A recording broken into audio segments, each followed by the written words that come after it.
제 생각에 한국 교회가 세속화되고 천민자본주의적 시스템에 빠져버린 가장 큰 원인 중에 하나가 개척입니다.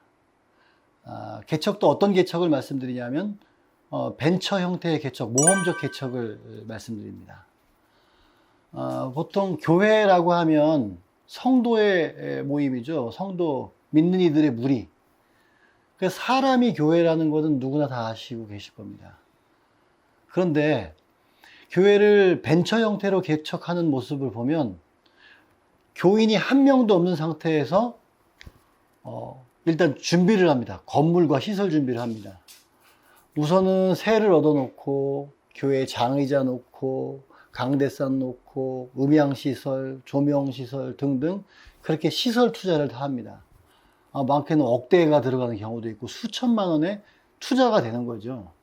그러고 나서 그때부터 교인을 모으기 시작합니다. 제가 볼 때는 이런 시스템은 굉장히 잘못된 시스템입니다. 그런데 이런 형태의 개척이 굉장히 많아요. 통계를 보신 분들이 있겠지만 꽤 오래된 통계입니다. 교회가 100교회가 개척하면 2년 이내에 98교회가 문을 닫습니다. 그렇게 시설 투자를 해놓고 교인들이 오지 않으니까 더 이상 2년 이상을 버티지를 못하는 거예요. 어떻습니까? 전형적인 벤처죠? 자, 이게 뭐가 문제가 있는가? 자, 우선 봅시다. 교회를 개척해놓고 교인들을 모으기 시작했어요. 교인들이 들어옵니다. 속된 말로 사회적인 때 어떤 사업으로 봤을 때 손익분기점을 맞추기가 쉽지가 않아요. 그 세를 얻은 투자비라든지 거기에 들어가는 이자라든지 아니면 목사님 생활비라든지 겨우겨우 거기에 근접해 갑니다. 근데 그 교인들 중에 아주 헌금을 많이 하는 교인들이 몇이 있어요. 굵직굵직하게. 근데 목사님이 강단에서 설교를 할 때 정의롭게 사십시오. 정직하게 사십시오라고 하는데 그 헌금을 많이 하는 성도들은 부정직하게 살고 있으면서 목사님의 그런 요구가 불편하다 이겁니다. 그럼 목사님께서 그 성도들한테 정말로 목회자의 권위를 가지고 성경에 근거해서 올바른 권면을 할 수 있겠느냐? 쉽지 않을 겁니다. 제가 그런 고민도 들어봤습니다. 우리 교인이 11조를 많이 하는 교인이 있는데 이 교인 나갈까봐 불안하다. 그러니까 기본적으로 이 목회라고 하는 본질에서 벗어난 행동을 하게 되는 겁니다. 왜요? 생존 때문에 그렇죠. 그리고 이렇게 투자를 해놓고 사람을 모으는 게 실제로 그 목사님이 진정으로 소명을 받을 때, 목사로서의 소명을 받을 때 그 마음처럼 내가 이 한 영혼을 살려야지 하는 마음, 그 마음만 순수하게 있을까요? 물론 있을 겁니다.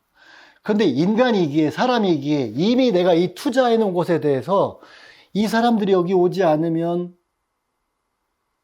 우리 교회가 내가 생존할 수 없는 데라는 불안감이 있기 때문에 수단과 방법을 가리지 않게 되는 겁니다. 그러다 보니까 전도하는 방식도 세상으로부터 손가락질 받게 되는 겁니다. 제가 예전에 중등부 목회를 할 때 중등부 교사들이 우리 전도해야 되지 않냐 하면서 학교 앞으로 전도하러 가자고 얘기해요. 근데 전 내키지가 않았습니다. 제가 그 전에 안 좋은 경험이 있었기 때문이죠. 근데 하도 요구를 해서 나갔어요. 학교 끝나는 시간에 주말에 학교 앞에 갔더니 시장판입니다. 어느 학원, 어느 태권도장 여기저기서 와가지고 그 선물 가지고 와서 나눠주면서 야 우리 학원 와라 이러고 왔는데 제가 가서 기다리고 서 있으니까 우리 교회 애들이 나와요. 그러면서 강도사님 안녕하세요. 여기 제 친구예요. 그랬더니 그 친구가 저한테 하는 말이 거기 가면 뭐 줘요? 왜 여기는 왜 아무것도 안 줘요? 그러니까 어떤 그 학원이나 태권도장 이런 곳에서 회원 모집하기 위해서 그렇게 하는 모습과 교회가 전도하는 모습이 똑같이 비춰지고 있다라고 하는 겁니다. 그들과 경쟁을 하고 있는 거예요. 제가 그 다음에 그랬습니다. 절대 안 나간다. 이거는 그야말로 소위 덕이 안 된다, 교회가. 그러니까 개척교회는 오죽하겠습니까? 그러니까 정말로 그 영혼에 대한 그의 삶의 신앙으로 바뀌고 그들이 정말 더 좋은 삶의 질을 가지고 신앙으로 살아가기 위한 그런 바람보다는 교회를 유지하기 위한 그런 어떤 회원 확보가 더 우선이 되게 되는 겁니다. 소신 있게 목회를 할 수가 없어요. 그래 대부분 실패를 하는 거죠. 98%가. 근데 제가 보는 문제는 또 뭐가 문제가 있냐면 성공해도 문제입니다. 그 교회를 개척할 때 누구 돈이 들어갔어요? 목사님이 투자하신 거 아닙니까? 그럼 교회가 성공했어요? 교회가 성장했어요? 목사님 은퇴할 때 욕을 합니다. 나 은퇴금 줘라. 정당한 퇴직금 왜 은퇴금 플러스해서 더 달라고 얘기를 하는 겁니다. 왜 그럴까요? 내가 투자했다. 이거 내가 키웠다. 마치 내가 어딘가 사업에 투자해서 그 투자금이 더 큰 돈을 벌어들였어요. 그러니까 그게 다 내 것처럼 느껴지는 거예요. 그런 분들 많습니다. 그래서 목사님들 은퇴할 때마다 계속 은퇴금 때문에 갈등이 생기는 경우가 목사님이 개척했던 경우가 그런 경우가 많습니다. 그 돈 문제도 돈 문제지만 이 교회가 내 거야, 이 건물이 내 거야 라고 하는 그런 생각 자체가 이미 그 목회나 교회의 본질에서 벗어나게 되는 것입니다. 정말 심각한 문제입니다. 이런 벤처 형태의 개척 하지 마시기 바랍니다. 이게 한국 교회를 천민자본주의적 시스템으로 빠지게 만드는 가장 큰 원흉입니다. 교회 매매 사이트 인터넷 한번 들어가 보셨습니까? 목회하다가 안 되거나 목회하다가 사정이 있어서 그만두시는 분들이 교회 매매 사이트에 올려놓습니다. 그러면 뭐 그 교회 건물이라든지 교회에 있는 도구들 그런 것들에 대한 정당한 매매는 지금 뭐 이 자본주의 사회 안에서 살면서 정당한 것이죠. 저도 뭐 나쁘지 않다고 생각합니다. 그런데 그 매매하는데 그 이면에는 현재 교인 수가 몇 명이냐를 따져가지고 교인 숫자마다 두당 얼마 이런 식으로 거래가 된다고 합니다. 이미 여러 차례 방송에서도 보도가 됐습니다. 왜 이렇게 됐습니까? 출발부터가 이렇게 무한 경쟁 시스템으로 천민 자본주의적 시스템으로 가다 보니까 교회 전체가 이렇게 타락을 하게 되는 겁니다. 자본주의 사회 안에 살면서 저는 교회가 이 자본주의를 벗어나서 무슨 새로운 특별한 세상을 살아야 된다 그렇게 생각하지 않습니다. 그런데 우리는 우리의 한국교회의 개척과 이 성장, 이 경쟁 시스템은 100년 전에 미국의 자유방임주의, 초기 자본주의 시스템하고 아주 닮아 있습니다. 미국이 어떻게 됐습니까?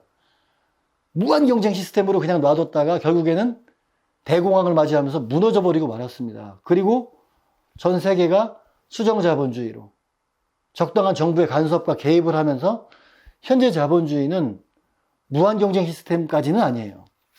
예를 들면 대형 마트들이 주변에 소상공인들에게 피해를 주니까 정부들이 규제하잖아요.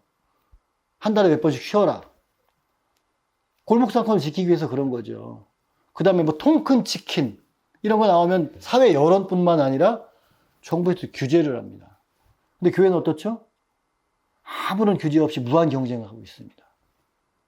예전에 모 대형 교회가 강남에서 교회를 옮긴다고 할 때 그 옮기는 지역의 주변 교회들 어떤 일이 있었습니까? 어떤 피해가 갈까요? 그런 배려나 규제 그런 것이 전혀 없습니다. 저는 이 출발이 다 이 벤처 형태의 개척에서 시작된다고 보고 있는 것입니다. 교회는 건물이 아닙니다. 이 말이 그냥 선언적으로 끝나면 안 됩니다. 모든 개척이 나쁘다고 얘기하진 않습니다. 근데 너무나 모험적으로 많은 것을 벌려놓고 사람이 오지 않으면 사람이 몇십 명 모이지 않으면 유지할 수 없는 준비를 미리 해놓고 사람을 모으려고 하다 보니까 목회 본질에서 왜곡되고 교회가 방향성이 틀어지는 겁니다. 한국교회가 지금의 이런 세속화된 모습을 벗어나려면 우선은 벤처 형태의 개척 그런 것들이 지향되어야 합니다. 지금 개척을 준비하시는 분들 한번 진지하게 생각해 보시기 바랍니다.